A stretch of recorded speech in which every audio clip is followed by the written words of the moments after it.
NIA द्वारा अब तक की गई जांच और गुरपतवंत सिंह पन्नू के खिलाफ दर्ज किए गए मामलों के बाद आदेश जो अदालत की तरफ से आया है, उसके बाद अमृतसर के खानकोट गांव में जो गुरपतवंत सिंह पन्नू की जमीन थी उसे अब जब्त कर लिया गया।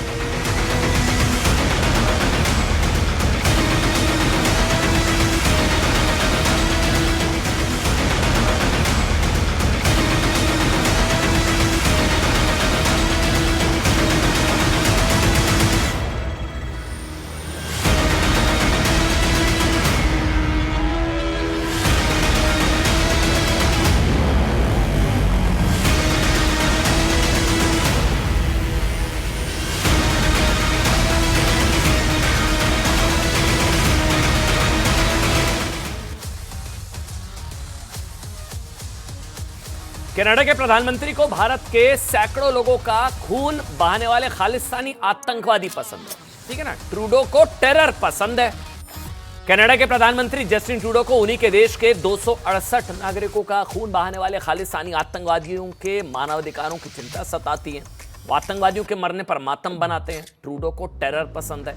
ये सब आप देख चुके होंगे, कुछ नया नहीं है। लेकिन कनाडा की सरकार ने अब दूसरे विश्व युद्ध के दौरान 60 लाख यहूदियों की जान लेने वाले नाजियों को भी स्वीकारना शुरू कर दिया है। ट्रूडो लाइन क्रॉस कर रहे हैं। कनाडा यहूदियों की हत्या करने के एक ऐसे ही आरोपी को ना सिर्फ कनाडा की संसद में आमंत्रित किया गया, बल्कि उसका तालियों के साथ स्वागत भी हुआ। देखिए आप। A standing ovation for Ukrainian veteran of the Second World War who fought for Ukrainian independence against. Invited by House Speaker Anthony Rota to witness Ukrainian President Volodymyr Zelensky's address to Parliament, Yaroslav Hunka is one of his constituents. दरअसल 22 तारीख को क्या हुआ, Ukraine के राष्ट्रपति Vladimir Zelensky Canada के प्रधानमंत्री Justin Trudeau के साथ कनाडा की संसद में पहुंचे, जहां उन्होंने कनाडा के सांसदों को संबोधित किया। लेकिन इसी दौरान वहां 98 साल के यारोस्लाव हुनका भी पहुंचे, जिसके स्वागत में खड़े होकर तालियां बज रही थी ना, इसका जान लीजिए बायोडाटा। कनाडा की संसद के स्पीकर एंटनी रोटा ने उनका परिचय दूसरे विश्व युद्ध के हीरो के तौर पर कराया। संसद के सदस्यों ने 2 बार खड़े होकर तालियां बजाकर उनका स्वागत किया, उनका का स्वागत। लेकिन पता लगा कि यूक्रेनी मूल के 98 साल के यारोस्लाव हुनका दूसरे विश्व युद्ध के हीरो नहीं बल्कि सबसे बड़े विलन थे, क्योंकि वो हिटलर की सेना की एक डिवीजन में तैनात थे, जिसने दूसरे विश्व युद्ध के दौरान लाखों यहूदियों का खून बहाया था। हालांकि जब बात फैल गई ना, तो जस्टिन ट्रूडो की लिबरल पार्टी के स्पीकर एंटनी रोटा को माफी मांगनी पड़ी। उन्होंने सफाई दी कि उन्हें पता नहीं था कि जिस पूर्व सैनिक को वो सम्मान दे रहे हैं वो हिटलर की नाजी सेना का हिस्सा था। लेकिन जब कनाडा का विपक्ष जस्टिन ट्रूडो पर आरोप लगा रहा है कि जिस समय ये सब हुआ ट्रूडो वहीं मौजूद थे, इसलिए वो भी इसके जिम्मेदार हैं, लेकिन ट्रूडो की तरफ से अभी तक इस मामले पर कोई माफी नहीं आई है। लेकिन इस वाकये ने अब रूस को भी कनाडा के खिलाफ वैसे ही रुख अख्तियार करने को मजबूर कर दिया, जैसा भारत ने कनाडा की सरकार के खिलाफ किया हुआ है। रूस ने कहा कि ट्रूडो और उनकी सरकार उदारवाद की आड़ में फासीवाद को बढ़ावा दे रही है। जस्टिन ट्रूडो कनाडा दुनिया भर में गिर रहे हैं। रूस के राष्ट्रपति व्लादिमीर पुतिन तो जेलेंस्की को नियो नाजी यानी कि नए जमाने का नाजी कहकर बुलाते हैं। अब जस्टिन ट्रूडो को भले ही अपने घर में बैठे यहूदियों के नरसंहार के दोषी नाजी और खालिस्तानी आतंकवादी नजर न आते हो, लेकिन भारत ने खालिस्तानी आतंकवादियों की कमर तोड़ने का प्लान बना लिया है। खबर है कि शनिवार को एनआईए ने खालिस्तानी आतंकवादी पन्नू की चंडीगढ़ और पंजाब में मौजूद संपत्तियों को जब्त किया। तो अब खबर यह आ गई है कि एनआईए खालिस्तान से जुड़े 19 और आतंकवादियों की संपत्तियां जब्त करने जा रही है। इसके अलावा कुल 30 खालिस्तानी आतंकवादियों की एक लिस्ट तैयार की गई है। ये भी सुन लीजिए, 30 खालिस्तानी आतंकवादियों की लिस्ट आ गई है, जिनके खिलाफ सुरक्षा एजेंसियां एक्शन मोड में नजर आ रही है।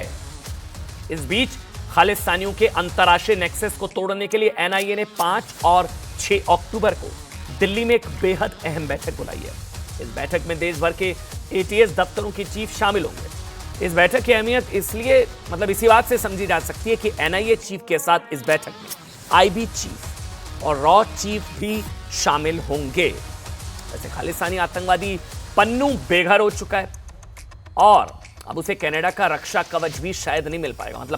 पन्नू को शायद ट्रूडो भी नहीं बचा पाएंगे, क्योंकि आतंकवादी पन्नू के खिलाफ नया डॉजियर तैयार किया गया है जिसमें उसकी पूरी क्राइम कुंडली शामिल है।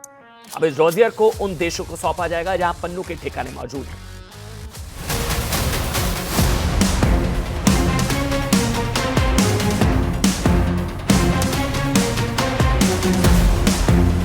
पंजाब से लेकर कनाडा तक ताबड़तोड़ ऐसे एक्शन हो रहे हैं कि कनाडा से अब खालिस्तानी जान बचाकर भागने को मजबूर हो गए हैं। ट्रूडो सरकार के कवच की आड़ में आंखें दिखाने वाले खालिस्तानी खौफ में हैं। उन्हें डर है कि कनाडा में अगली किसी गोली पर उनका नाम ना हो। खालिस्तानी आकाओं को अब यकीन हो गया है कि उनका तंबू कनाडा से उखड़ने का वक्त आ चुका है। दुनिया भर में 30 टॉप खालिस्तानी आतंकियों की लिस्ट तैयार हो चुकी है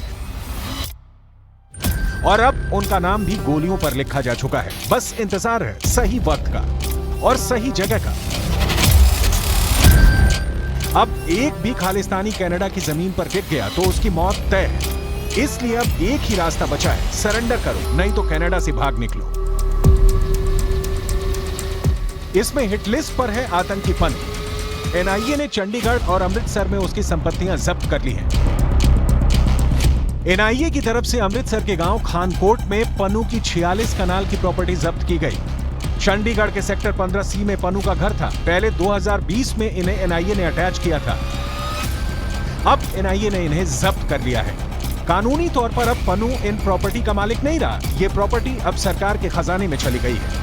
दरअसल एनआईए द्वारा अब तक की गई जांच और गुरपतवंत सिंह पन्नू के खिलाफ दर्ज किए गए मामलों के बाद आदेश जो अदालत की तरफ से आया है, उसके बाद अमृतसर के खानकोट गांव में जो गुरपतवंत सिंह पन्नू की जमीन थी उसे अब जब्त कर लिया गया। और आप देख सकते हैं कि बकायदा तौर पर उनके जो खेत हैं वहां पर एक बोर्ड जो है वो लगा दिया गया, जिसमें बकायदा तौर पर यह लिखा गया है कि गुरपतवंत सिंह पन्नू के खिलाफ कौन कौन सी धाराएं जो हैं उनके तहत मामले दर्ज है।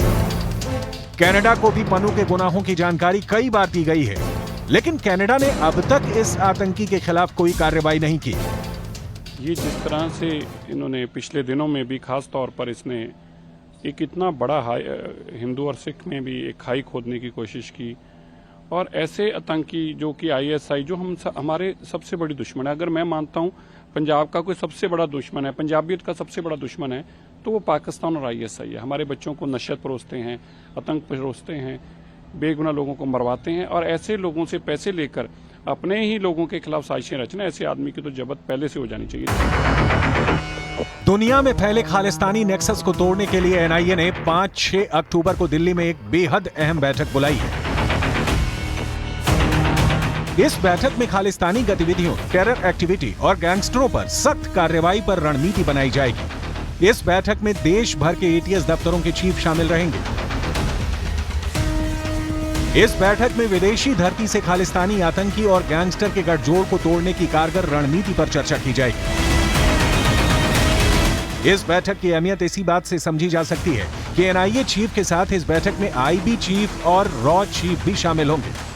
एनआईए के एक्शन के बाद यूके, कनाडा, ब्रिटेन और अमेरिका में छिपे करीब 30 ऐसे खालिस्तानी अलगाववादी आतंकी हैं जिन्हें अब स्थानीय जांच एजेंसियों का डर सताने लगा है। इन देशों की जांच एजेंसियों ने अचानक खालिस्तानी आतंकियों के खिलाफ मोर्चा खोल दिया है।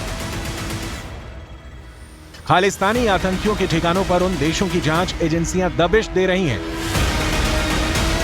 और उनके सार्वजनिक कार्यक्रमों की पूरी जानकारी जुटा रही हैं। खुफिया एजेंसियों ने खालिस्तान और पाकिस्तानी आतंकी संगठनों के नेक्सस का पर्दाफाश किया है। खालिस्तानी आतंकी अर्शदीप डल्ला का लश्कर तैयबा कनेक्शन सामने आया है।